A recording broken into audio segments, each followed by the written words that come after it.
할머니의 죽음, 변, 진, 건, 조모주 병환 위독, 3월 금음날, 나는 이런 전보를 받았다. 이는 XX에 있는 생가에서 놓은 것이니 물론 생가 할머니의 병환이 위독하단 말이다. 병환이 위독은 하다 해도 기실 모나게 무슨 병이 있는 게 아니라 벌써 82나 넘은 그 할머니는 작년 봄부터 시름시름 기운이 쇠잔해서 가끔 가물가물하기 때문에 그동안 자손들로 하여금 한두 번 바쁜 걸음을 안이 치게 하였다. 그 할머니의 5년 맞이인 양조모는 갑자기 울기 시작하였다. 아이고, 이승에서는 다시 못 보겠다. 동세라도 위로 말하면 친형제나 다름이 없었다. 60년을 하루같이 어디에 뜻 한 번 거슬려 보았을까? 연애연방 이런 넋두리를 섞어가며 양조모는 울었다. 운다 하여도 눈 가장자리가 붉어지고 목소리가 떨릴 뿐이었다. 워낙 연만한 그는 제법 울음답게 울 근력조차 없었다. 그래도 그 할머님은 팔자가 좋으시다. 자손이 늘은 듯하고 아이고. 끝으로 이런 말을 하며 울음이 한숨으로 변하였다. 자기가 너무 수한 까닭으로 외동자들을 앞세워 원이 되고 한이 되어 노상 자기의 생을 저주하는 그는 아들이 둘 본래 셋이더니 그 중에 증부가 일찍이 돌아갔다. 직손자가 8이나 되는 그 할머니를 언제든지 부러워하였다. 지금 돌아가시면 호상이지 아드님의 백발이 허연데 라고 양모도 맞방마기를 치면 눈을 멍하게 뜬다. 나도 과연 그렇기도 하겠다 싶었다. 나는 그날 밤차로 XX를 향하고 떠났다. 새로 석점이 지나 기차를 날인 나는 벌써 돌아가시지나 않았다고 염려를 맞이 않으며 캄캄한 좁은 골목을 돌아들어 생가에 삽작 가까이 다다를 제 곡성이 나는 듯 마는 듯하여 마음이 조마조마하였다. 하건만 다행히 그 불길한 소리는 들리지 않았다. 삽작은 빠끔히 열려 있었다. 마당에 들어서니 추녀 끝에 달린 그름 앉은 궤등이 간 반밖에 아니 되는 마루와 좁직한 뜰을 쓸쓸하게 비쳐 있었다. 우물뚝과 장독간의 아이에 위는 기적으로 덮고 양가는 삿자리로 둘은 움막을 보고 나는 가슴이 덜컥하고 나려앉았다. 상청이 아닌가? 그러나 나의 어림짐작은 틀리었다. 마루에 올라선 내가 안방, 아랫방에서 튀어나온 잠 못 잔 피로한 얼굴들에게 이끌리어 할머니의 거처하는 단칸 건넌방으로 들어가니 할머니는 가라진 듯이 아랫목에 누워 쓰되 오히려 숨은 붙어 있었다. 그 앞에 앉은 나를 생선해 그것 같은 흐릿한 눈자위로 의아롭게 바라본다. 얘가 누구입니까? 어머니. 얘가 누구입니까? 야한 이씨로 예절 알기와 효성 있기로 집안 중에 유명한 중모는 나를 가리키며 병자의 귀에 대고 부르짖었다. 몰라. 환자는 담이 그르렁그르렁 하면서 귀찮은 듯이 대꾸하였다. 제가 누구입니까? 할머니. 나는 그 검버섯이 어룽어룽한 뼈만 남은 손을 만지며 물어보았다. 나의 소리는 덜리었다. 저를 모르시겠습니까? 제가 오이 아닙니까? 응. 내가 오이냐? 우는 듯이 이런 말을 하고 극 하나만 애가 잡은 손에 힘을 주는 듯하였다. 그 개게 풀린 눈동자 가운데도 반기는 빛이 역력히 움직였다. 할머니의 병환이 어젯밤에는 매우 위중해서 모두 밤새움을 한 일, 누군 오고 자손을 찾던 일, 그 중에 내 이름도 부르던 일, 지금은 8개월 돌린 일, 온갖 것을 중모는 나에게 알려주었다. 나는 그날 밤을 누울락 앉으락 깰락 졸락 할머니 곁에서 밝히었다. 모였던 자손들이 제각기 돌아간 뒤에도 중모만은 할머니 곁을 떠나지 않았다. 불교의 독신자인 그는 잠오는 눈을 비비기도 하고 기침으로 목청을 가다듬기도 하면서 밤새도록 연부를 그치지 않았다. 그 소리는 적적한 새벽녘에 해가와 같이 처량히 들리었다. 나는 새삼스럽게 그 효심의 지극함과 그 정성의 놀라움에 탐복하였다. 아침 저녁으로 각지에 흩어져 있는 자손들이 모여들기 시작하였다. 방이라야 단지 셋밖에 없는데 안방은 어머니, 형수들이 점령하고 뜰 아래방 하나 있는 것은 아버지, 삼촌, 당숙들에게 빼앗긴 우리 전문이 폐사육촌 형제들은 밤이 되어도 단 1시간은 눈 붙일 곳이 없었다. 이웃집과 누누이 교섭한 끝에 방 한 칸을 빌려서 번차례로 조금씩 쉬기로 하였다. 이 짧은 휴식이나마 공부인부 교란되었나니 그것은 삼분들이로 집에서 불러들이는 까닭이다. 아버지와 삼촌네들의 큰 심부름, 잔심부름도 적지 않았지만 할머니 곁에 혼자 앉은 중모의 꾸준한 명령일 때가 많았다. 더욱이 밤새 1시에나 2시에나 간신히 잠을 들어 꿀보담 더 단잠이 온몸에 나른하게 퍼진 새벽녘에 우리는 그들리어 일어난 수밖에 없었다. 할머님 병환이 이렇듯 위중하신데 너희는 태평치고 잠을 잔단 말이냐. 우리가 건넌방에 들어서면 그는 다짜고짜로 야단을 쳤다.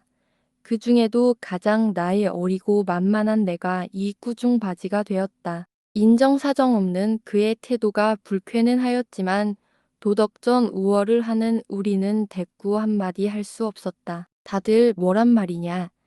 나는 한 달이나 밤을 새웠다. 며칠들이나 된다고. 졸음 오는 눈을 비비는 우리를 보고 그는 자랑스럽게 또 이런 구중도 하였다. 놀라운 효성을 부리는 게 도무지 우리 야단 7미천을 장만하는 개로구나. 나는 속으로 꿀꺽꿀꺽하며 이런 생각을 하였다. 한 번은 그의 명령으로 우리는 건넌 방에 모여들었다. 그 방문은 여러 젖히었는데 문지방 위에 할머니의 지팽이가 놓이고 그 밑에 또 신으시던 신이 놓여 있었다. 방안 할머니의 머리맡 벽에는 다란이가 걸리었다. 할머니가 운명을 하시나 보다. 우리는 번개같이 이런 생각을 하며 할머니 곁으로 다가들었다. 그는 담을 그르렁거리며 혼혼히 누워 있었다. 중모는 흐르는 눈물을 걷잡지 못하며 그의 귀에 들이대고 울음소리로 아미타불과 지장보살을 구슬프게 부르짖고 있었다. 한동안 엄숙한 긴장이 여기 있었다.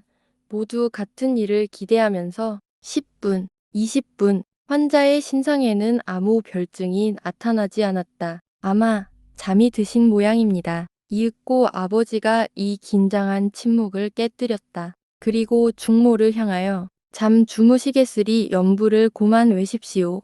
하고 나가버렸다. 그 뒤를 따라 빽빽하게 들어섰던 자손들이 하나씩 둘씩 헤어졌다. 그래도 눈물을 섞어가며 연부를 맞이 않던 중모가 얼마 뒤에 재물의 부처님 찾기를 끊지었다. 그리고 끝끝내 남아있던 나에게 할머니가 중모가 왔다고 하던 일, 자기를 다리러 교군이 왔다던 일, 중모의 손을 잡아 비틀며 어서 가자고 야단을 치던 일을 이야기하였다. 그러다가 순군형에서 무엇이 꿀꺽하더니 고만 저렇게 정신을 잃으신 것을 설명해 듣기였다.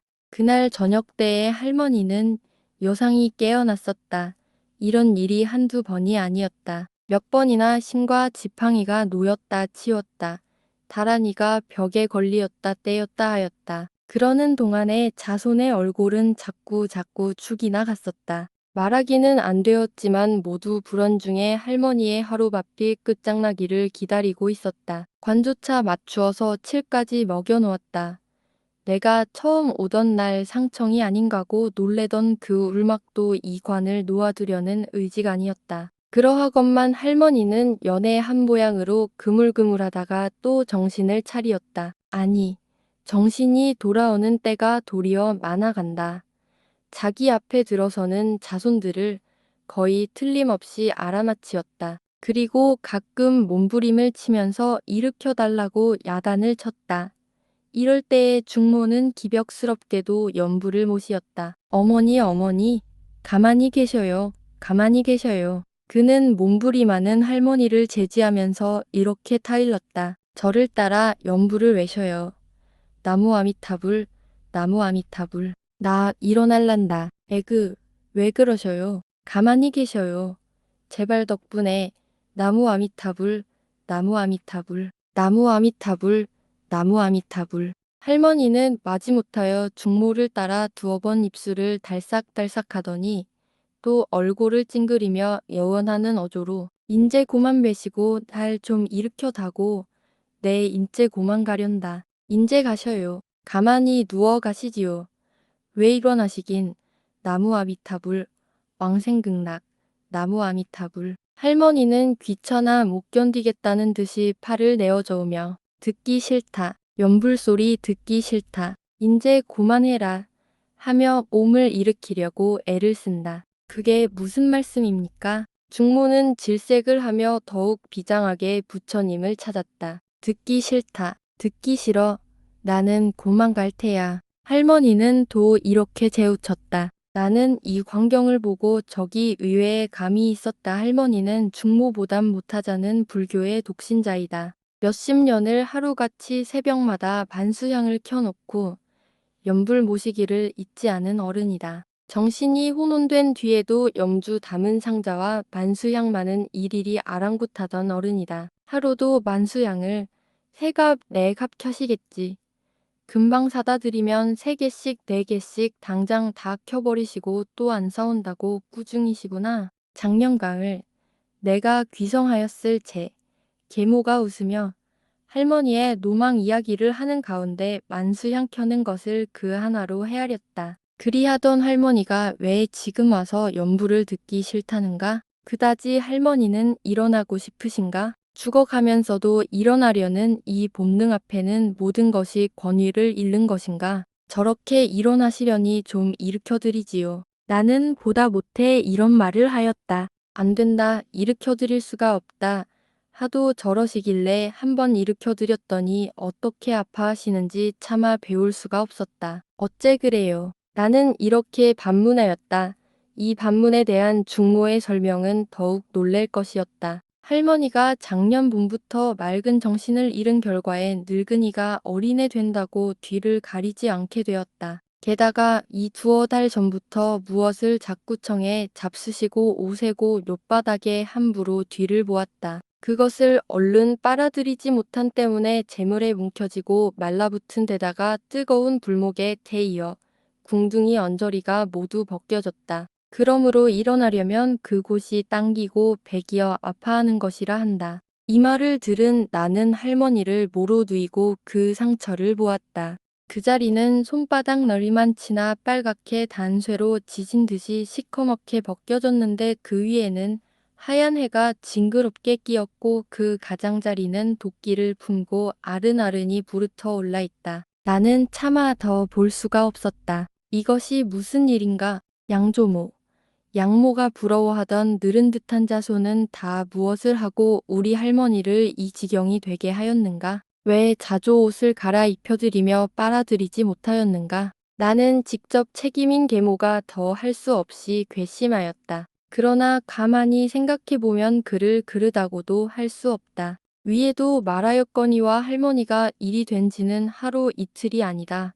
벌써 몇 달이 되었다. 이 긴 시일에 제 아무리 효부라 한들 하루도 몇 번을 흘리는 뒤를 그때 족족 빨아낼 수 없으리라. 더구나 밤에 그런 것이야 일일이 알 수도 없으리라. 하물며 계모는 시집오던 첫날 밤부터 골머리를 앓으리만큼 큰 병객이다.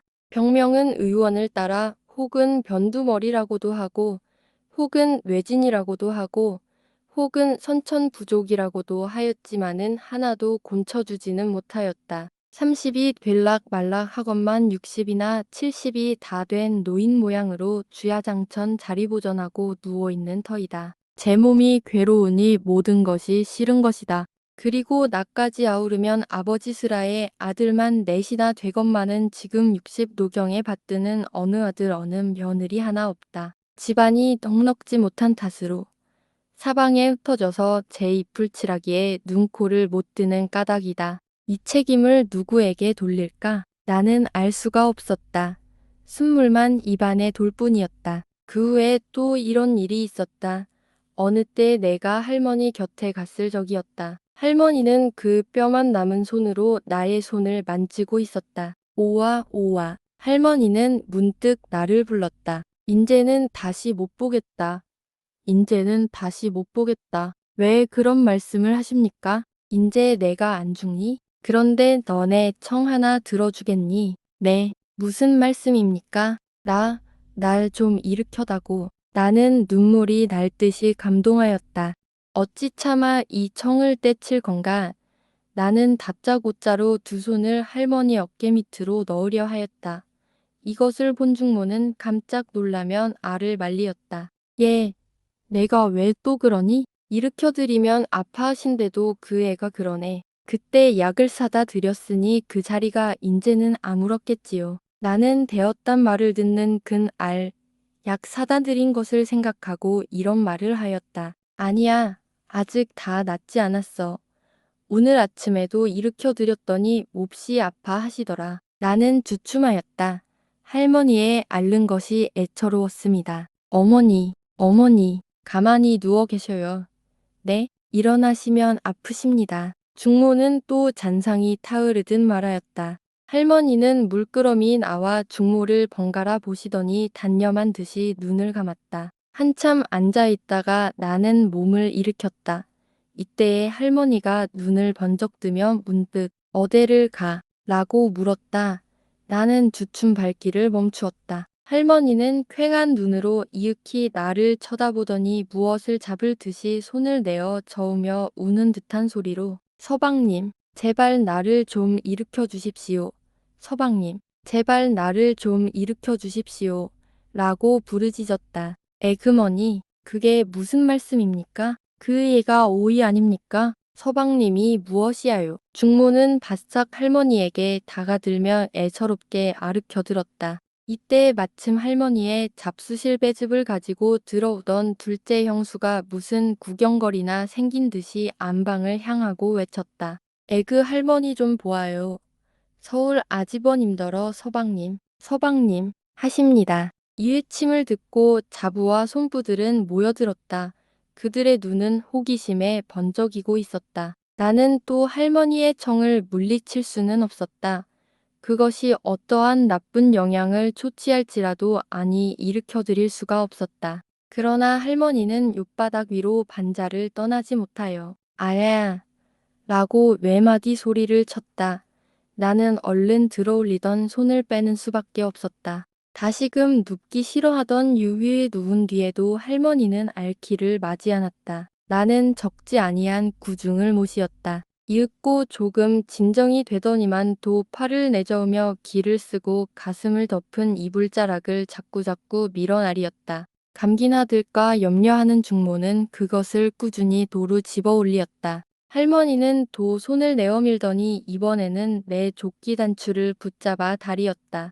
왜 이리 하십니까? 단추를 빼란 말씀입니까? 할머니는 고개를 끄덕이었다. 끄덕였다 하여도 끄덕이려는 의사를 보였을 뿐이었다. 나는 단추 한 개를 뺐다. 그래도 할머니는 자꾸 조끼의 단추와 시름을 맞이 아니하였다. 나는 단추를 낱낱이 빼는 수밖에 없었다. 그리고 나니 그는 또 옷고름과 실랑이를 시작하였다. 옷고름을 끌을까요? 응. 나는 또 옷고름을 끌렀다. 끌은 뒤엔 할머니는 도 소매를 잡아다리었다. 왜 이리 하셔요? 버버서라. 답답지 않니? 여기저기서 물어 멈추려고 애쓰는 웃음이 키키하였다. 나는 경멸과 모욕의 시선을 그들에게 던지었다. 자기가 얼마나 답답하고 갑갑하기에 나의 단추 끼운 것과 옷고름 맨 것과 저고리 입은 것조차 답답해 보일 것이랴. 여기는 쓰디쓴 눈물과 살을 저미는 슬픔이 있어야 하겠거늘 이 기막힌 광경을 조소로 맞아야 오를까. 나는 곧 그들에게 침이라도 베앗고 싶었다. 하되 나의 마음을 냉정하게 살펴본즉 슬프다. 나에게는 그들을 모욕할 권리가 없었다. 형수들 앞에서 앞가슴을 풀어 젖히려는 할머니가 민망스럽기도 하고 딱하기도 하였다. 환자를 가엾다 생각하면서도 나의 속어대인지 웃음이 움직인 것은 부정할 수 없는 사실이었다. 더구나 내가 전문의 패가 모인 이웃집 방에 들어갔을 때 무슨 자미스러운 일이나 보고 온 사람 모양으로 득해한 양이 이 이야기를 하고서 허리를 분질렀다. 거기에는 할머니의 병세에 대하여 의론이 분분하였다. 그들은 하나도 한가한 이가 없었다. 혹은 변호사, 혹은 은행원, 혹은 회사원으로 다무한년하고 있을 수 없는 형편이었다. 나는 암만 해도 내일은 좀 가보아야 되겠는데 나는 그 전보를 보고 벌써 돌아가신 줄 알았어. 올 때에 친구들이 북폰이 뭐니 부의를 주길래 아직 돌아가시지도 않았는데 이게 웬일이냐 하니까 그 사람들 말이 돌아가셔도 자손들에겐 그렇게 전보를 놓느니 하되 그려 그래 모두 받아왔는데 허허허. 그 중에 제일 연장자로 쾌활하고 말 잘하는 백형은 웃음 섞어 이런 말을 하고 있었다. 암만 해도 오늘 내일 돌아가실 것 같지는 않은데 이거 큰일 났는 걸. 가는 수도 없고 따는 곳 돌아가실 것 같지는 않아. 은행원으로 있는 육초는 이렇게 맞방마기를 쳤다. 의사를 불러서 진단을 해보는 것이 어떨까요? 부산 방직회사에 다니는 사촌이 이런 제의를 하였다. 옳지. 참 그래 보아야 되겠군. 아버지께 이 사연을 아뢰었다. 시방 그물그말하시지 않나? 그러면 하여간 의원을 좀 불러올까? 의원은 아버지와 절친한 김주부를 청해오기로 하였다. 갓을 쓴 그 의원은 얼마 아니 되어 미륵 같은 몸뚱아리를 환자 방에 나타내었다. 매우 정신을 모으는 듯이 눈을 나리 감고 한나절이나 진맥을 하더니 고개를 절레절레 흔들며 물러앉는다. 매우 말씀하기 인되었소마는 아마 오늘 밤 아니면 내일은 못 넘길 것 같소. 매우 말하기 어려운 듯이 기실 조금도 말하기 어렵지 않은 듯이 그 의원은 최후의 판결을 언도하였다. 글쎄 그래 워낙 노쇠하셔서 오래 부지를 하실 수 없지. 그러면 그렇지 하는 얼굴로 아버지는 맞방마기를 쳤다. 가려던 자손은 도 붙잡히었다. 그러나 할머니는 그날 저녁부터 한결 돌리었다. 가끔 잡수실 것을 찾기도 하였다. 잡수는 건 죽하여야 배즉 국물에 만 한 술도 안 되는 진지였다. 죽과 미음은 입에 대기도 싫어하였다. 그리고 전일에 발라들인 양약이 효험이 나서 상처가 아물었던지 자부와 손자에게 부축되어 꽤 오래 일어나 앉아있게도 되었다. 그 이튿날이 무사히 지나가자 한이의 무지를 비소하고 다른 것은 몰라도 환자의 수명이 어느 때까지 계속될 시간 아는데 들어서는 양이가 나으리란 우리 젊은 패의 주장에 의하여 오희원 원장으로 있는 전협의학사를 불러오게 되었다. 그는 진찰한 결과에 다른 증세만 겹치지 않으면 2, 3주일은 무려하리라 하였다. 그래, 그저 그럴 거야. 아직 괜찮으신데 백주에 서둘고 야단을 하겠지. 하고 일이 바쁜 백형은 그날 밤으로 떠나갔다. 그 이튿날 아침이었다. 우리가 집에 돌아오니까 할머니 곁을 떠난 적 없던 중모가 마당에서 한가롭게 할머니의 뒤 흘린 바지를 빨고 있다가 웃는 낯으로 우리를 맞으며 나는 뒤어 들어갔다.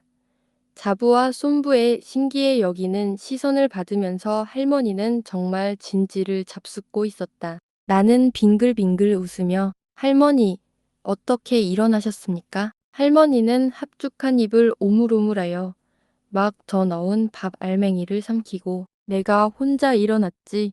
어떻게 일어나긴. 흉악한 놈들. 암만 일으켜 달라니 어디 일으켜 주어야지. 인제 나 혼자라도 일어난다. 하며 자랑스럽게 대답하였다. 어제 의원이 왔지요.